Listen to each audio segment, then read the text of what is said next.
pessoal, tudo bem? Meu nome é Carla Patrícia e hoje eu vim aqui para a gente conversar um pouco sobre alguns aspectos do projeto de reurbanização do Rio de Janeiro e trazer alguns apontamentos também sobre a revolta da vacina, que foi uma revolta popular desse período que tinha por objetivo ir contra a determinação do governo sobre a obrigatoriedade da vacina.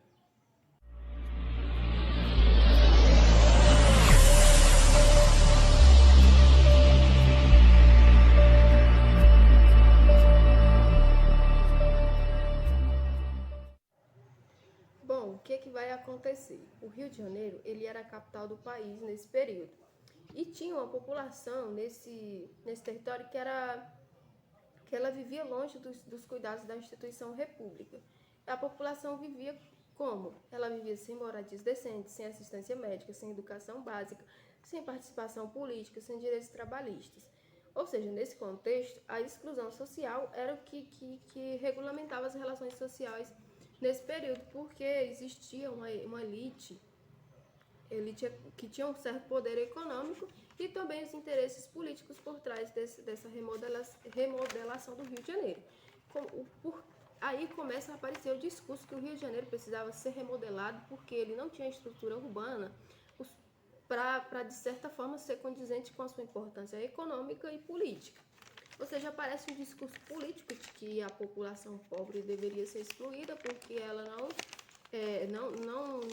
não estava nos moldes desse sistema de remodelação europeu, porque a referência sempre vai ser o padrão de civilização europeu, e ela precisava ser excluída por causa disso, e a população que tinha um certo poder econômico apoiava porque elas se achavam estar dentro desse padrão. Aí começam a colocar que o Porto do Rio de Janeiro ele não era o suficiente para a questão econômica, que era o tráfico dos navios que traziam as mercadorias do exterior e que as ruas eram estreitas e mal calçadas, que dificultavam os transportes das mercadorias, ou seja, precisava que houvesse uma ampliação do porto e que as ruas fossem melhoradas. E também tinha um medo constante de epidemias, porque, querendo ou não, a estrutura do Rio de Janeiro, ela ocasionava essa questão da epidemia mesmo. Ela provocava diversas doenças, como a gente vai ver na frente, que as principais vão ser a peste bubônica, a varíola e a febre amarela, que o governo vai entrar com ações com relação a isso também. E que a agitação da população pobre nesse centro urbano era prejudicial também, porque eram pessoas negras e mestiças que afastavam os investimentos dos europeus. Qual era a solução do problema? A elite, que tinha um certo poder econômico, ela investiu pesadamente na remodelação da cidade, expulsando boa parte dessa população que já vivia ali, mas que não tinha condições de ir seguindo esses padrões de remodelação, de casas bonitas, dessa questão de remodelação para ficar bonito mesmo, entendeu? Aí, o presidente Rodrigues Alves, que vai ser o presidente da República entre 1902 e 1906, ele incentivou o projeto de reurbanização da capital.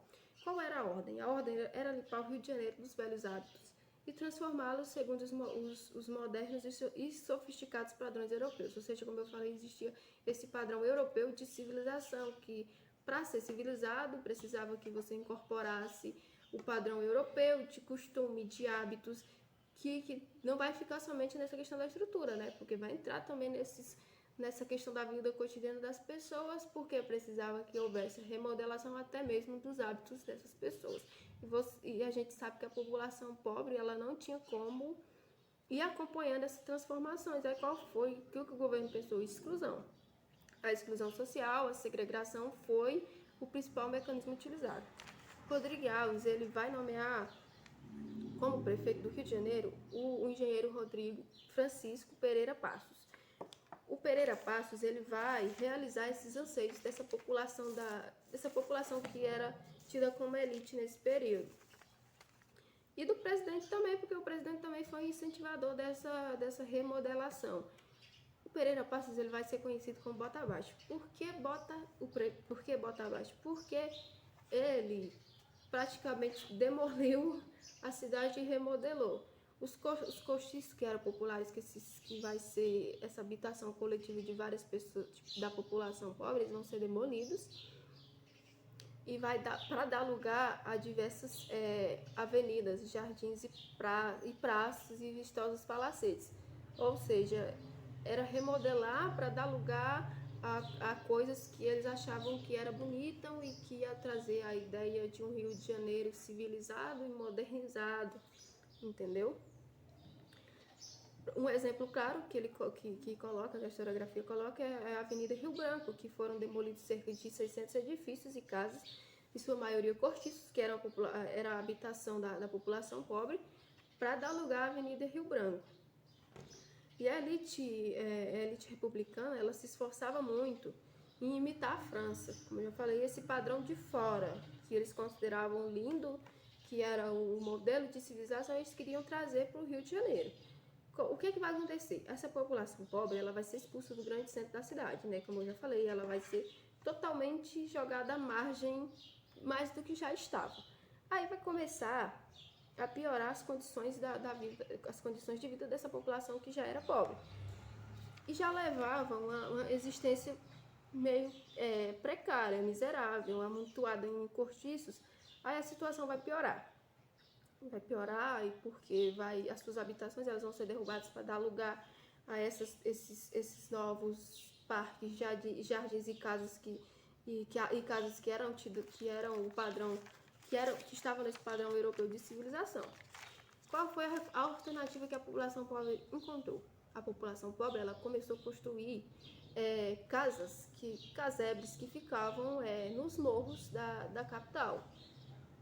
Que aí a gente vai ter o fenômeno das favelas, que até hoje é bastante, que a gente vê bastante, tanto na mídia, jornal, tudo que a gente vê as favelas no Rio de Janeiro. A mídia mostra isso, tem novelas que mostram isso, tem bastante coisa, quando você pesquisa você vê que existem as favelas no Rio de Janeiro. Como é que vai surgir? A primeira favela no Rio de Janeiro, ela vai surgir quando os soldados que combateram nas Guerras dos Canudos, eles receberam do governo terras sem valor, que eram nas encostas do Rio de Janeiro, no Morro da Previdência, próximo ao Ministério da Guerra, onde eles ficavam acampados com suas famílias. E ali vai ser a origem das favelas. E a origem da palavra vai vir de uma planta típica da caatinga nordestina, que se chama faveleiro. Aí, essa expulsão das pessoas dos grandes centros do Rio de Janeiro, ela ocasionou na marginalização política das pessoas. Essa república oligárquica, ela se empenhava em afastar essa população pobre do centro das decisões, porque elas consideravam que essas pessoas eram sem civilização, que eram pessoas que eram ignorantes, que eram agitadores, que não tinham nenhuma característica civilizada e por isso elas deveriam ser postas à margem. Essa população pobre ela foi retirada do convívio urbano da região nobre da capital e reduziu suas possibilidades de participação política e institucional. Ou seja, eles eram privados de diversos direitos, como já falei, de educação, de moradia digna, de acesso à saúde, tudo, e até do direito político. Só que a população ela não vai aceitar isso de boa, né? Ela vai ter um inconformismo com essa situação, porque era uma ideia de república que estava sendo instalada, que eles não tinham a menor noção do que estava acontecendo, e eles queriam, de todo modo, conseguir sobreviver a essa ideia de república material e culturalmente, porque existiam os interesses oligárquicos que estavam, de certa forma, comprimindo tudo isso que eles tentavam ser. Aí, como é que essa remodelação do Rio de Janeiro também vai ter consequência na revolta da vacina, porque com o projeto de reurbanização da capital, também vai ter a questão das doenças, como eu já falei, porque a estrutura era propícia a isso, mas o presidente, ele vai também tentar colocar fim nessas questões. Aí o que acontece? Ele vai contratar o médico Oswaldo Cruz para ele combater as epidemias que estavam na cidade. Ele foi, em 1903, nomeado para a chefia da Diretoria-Geral da Saúde Pública. Existiam várias epidemias, como eu já coloquei, mas ele inicialmente se colocou a combater a peste bubônica, a febre amarela e a varíola. As medidas saneadoras para esse aspecto não foram muito aceitas, porque eram medidas totalmente autoritárias que causavam descontentamento da população. O que acontece? A população ela começa a reagir de forma violenta, porque eles não entendiam. A República ela queria exterminar as doenças para ter um ar de civilização, mas ela não fez nenhuma, digamos, não deu nenhuma informação a essa população. E a população ela já tinha sido expulsa lá do grande centro. E existia uma desconfiança em relação ao governo, porque o governo excluiu ela de toda a participação no centro urbano e agora queria que as pessoas vacinassem e colocou a questão da vacina obrigatória contra a varíola sem nenhuma informação para a população. Somente era obrigatório que as pessoas se vacinassem e não diziam por quê, qual era a importância. Não diziam nada, só diziam que era importante, que era obrigatório. E a vacina ela deveria ser aplicada em toda a população, incluindo crianças com mais de 6 meses de idade. Ou seja, todas as pessoas da população deveriam ser vacinadas. E os prédios que eram considerados anti-higiênicos também eram demolidos. Não havia possibilidade de você apelar na justiça para que isso não acontecesse. E isso, as pessoas, elas não, de certa forma, não eram resistentes à questão da vacina em si. Elas não eram resistentes à questão da falta de informação, porque só obrigaram essas pessoas a se vacinarem e não diziam por quê, para quê, entendeu? A reação violenta após a publicação do decreto, como eu já falei, não era propriamente sobre a obrigatoriedade da vacina, mas sim em relação à forma totalmente arbitrária que resolveram colocar. E também tinha a questão da oposição, das pessoas que eram oposição a esse sistema república, que eles diziam que a vacinação que eles eram violentos e que os soros eram pouco confiáveis. Ou seja, existia também um pouco de disputa política que tentava colocar no ideal das pessoas que os soros não eram confiáveis. Ou seja, passar a ideia de um governo suspeito, porque não teve nenhum tipo de preocupação com a população.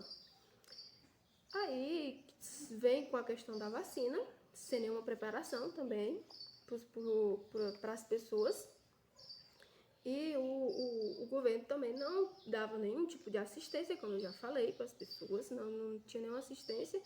E para a população, o governo agora era um invasor que estava invadindo seu lar e também seus corpos com a questão da vacina. Essa rebelião popular, ela seguia um padrão que era motim espontâneo, desorganizado. A ação principal era a depredação dos bens públicos e particulares. Não era algo muito organizado, eles só estavam querendo ir contra a obrigatoriedade da vacina, porque eles achavam que agora o governo tinha aquela imagem suspeita para eles, porque o governo já tinha sido bastante danoso em relação a isso.